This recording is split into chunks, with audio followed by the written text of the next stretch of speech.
Betulkah Ustadz pernah mondok di Al-Mukmin Ngeruki?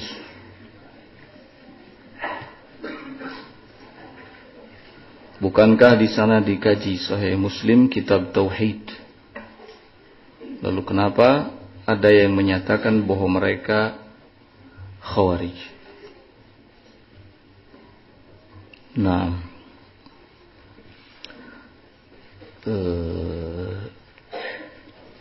saya memang pernah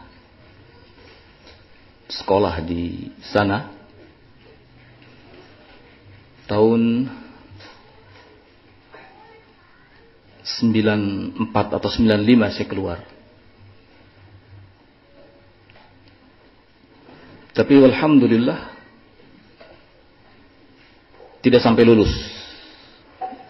Tidak sampai lulus, tinggal beberapa bulan lagi mau lulus, saya malah memilih keluar. Karena waktu itu terjadi masalah intern yang cukup serius terkait dengan masalah kepemimpinan. Jadi memang tidak dipungkiri kalau di pesantren tersebut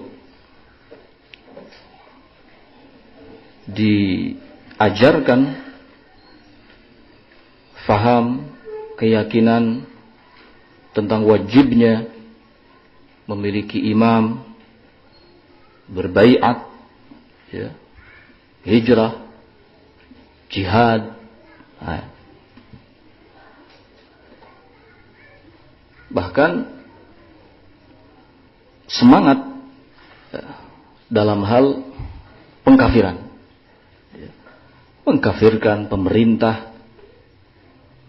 Waktu itu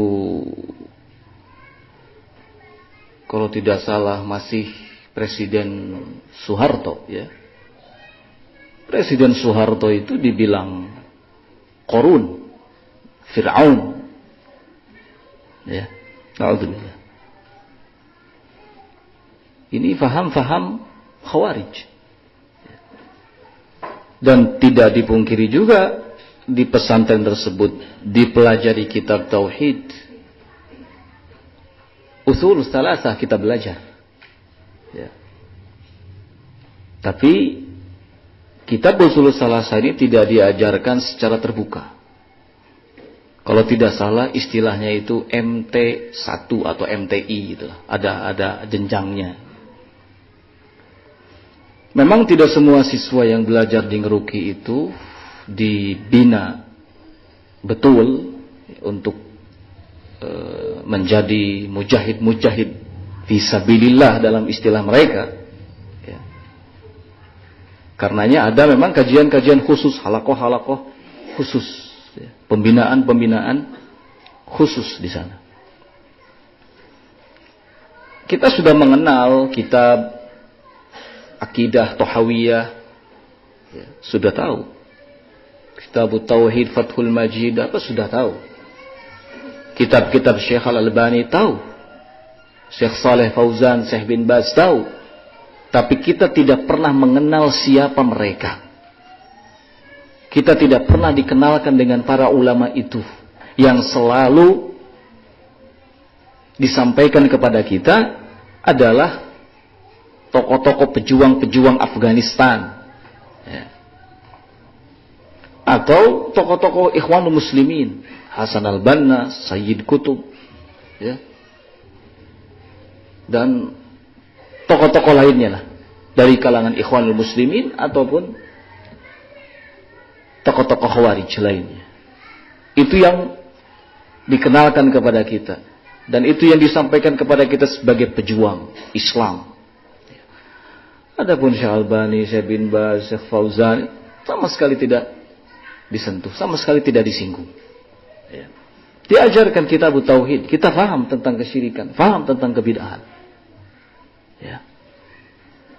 Namun tujuan kita bukan menegakkan tauhid uluhiyah, tapi mewujudkan tauhid mulkiyah. Kerajaan Allah itu harus kita wujudkan di muka bumi ini dalam bentuk pemerintahan khilafah Islam. Itu.